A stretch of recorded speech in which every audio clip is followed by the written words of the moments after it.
I've always been a daydreaming person.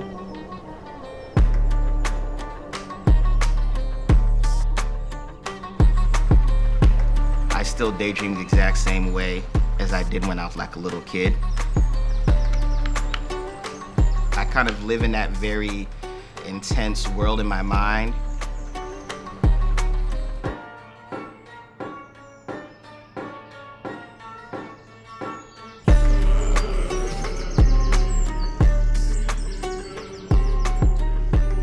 Hello, my name is Olalekan Jeyifous. I go by Lake for short. I am a visual artist with an architectural background, and we are currently in my apartment studio in Brooklyn, New York, Crown Heights. I was trained as an architect because I wasn't a great artist. I like to draw a lot, but I didn't land on any one thing. I create immersive, speculative worlds, but also reconcile a bit of that architectural background with the other half of my artistic practice, which would be large-scale public art installations.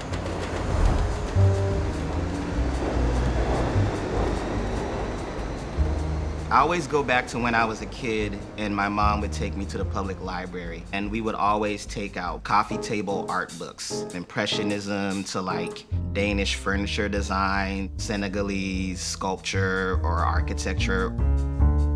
That definitely shapes the way I think about myself as an artist or designer now.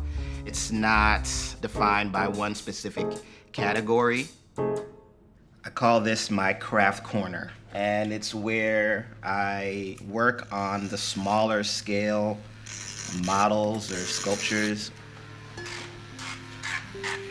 And this is where I do like the post 3D printing, prep, care, etc. And then I paint them down in the basement at night like a little Christmas elf when everyone's asleep. The Naronauts were a series of these characters that had body modifications. These guys haven't been exhibited, so these were studies. The kind of mobile cell tower kid. He kind of walks around and provides mobile Wi-Fi for the neighborhood. These were originally really lo-fi analog collages done by taking photographs and then just collaging different sort of like technological elements onto them.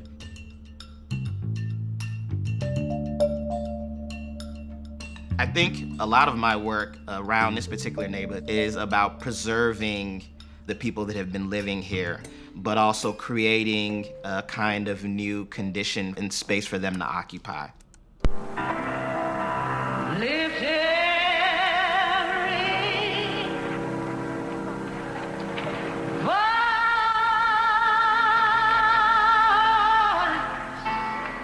It's interesting because Afrofuturism is a sort of great place to embark from, but I've at least more recently been more fascinated with the idea of just alternate realities.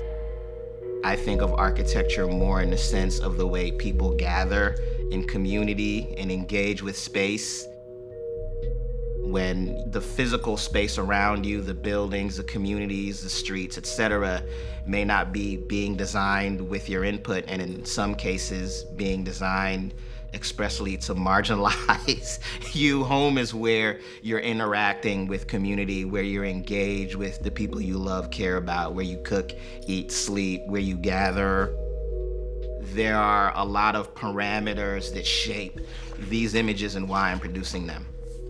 So I've scanned in a handful of these to use as like patterns or textures or even a kind of visual organizing strategy. Something like, you know, a plot of land for farming or communities.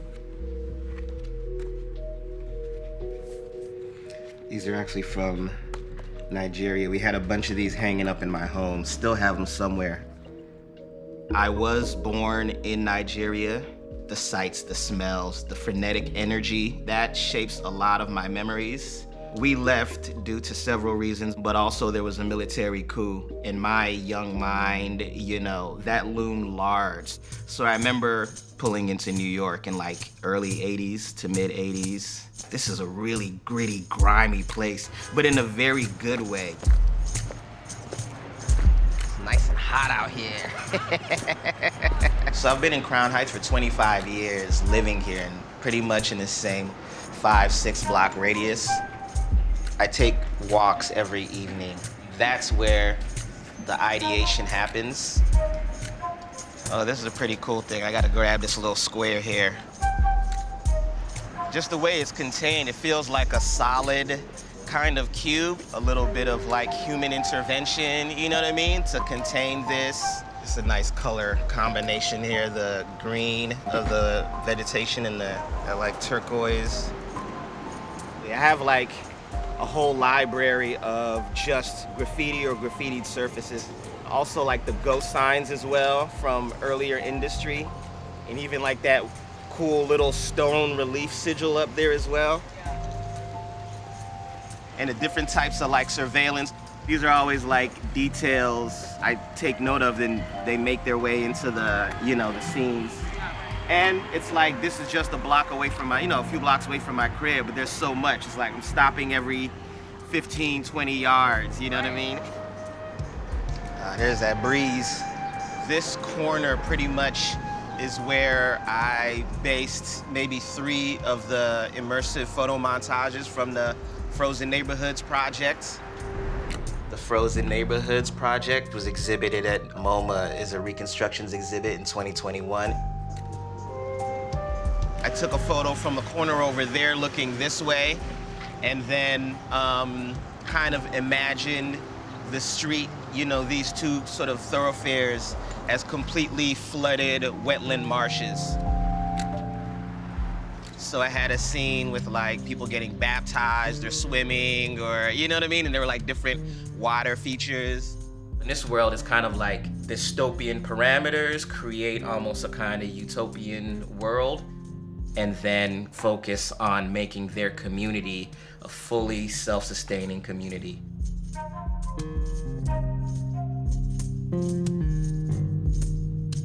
I actually use SketchUp and Inkscape, so it's a 3D model. Then I move into a program like Photoshop and then add a lot of other little details into it.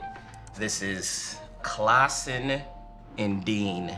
That's as much as I can model in the rendering, and then just start to really load up the layers with more and more detail. So I thought that idea of kind of rewilding where nature overtakes dilapidated architectures could be a space that human beings and communities could actually occupy and live within. How you doing, boss? What's up? Oh, look at that. But yeah, like I like scenes like this, the massive vegetation kind of overgrown, unintentional kind of coexistence with the nature, you know what I mean? But in a very industrial, post-industrial way that fascinates me, that kind of juxtaposition. When we were walking down here, I was completely turned around because of how much it had changed in, you know, such a short amount of time, but just the amount of development that happened. You know what I mean? Like, these are totally new buildings.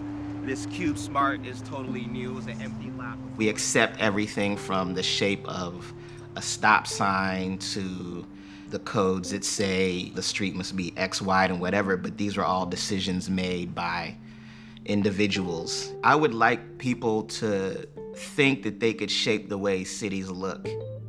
It's still an issue to confront people's expectations of what architecture should be doing, and it's always that architecture solves problems.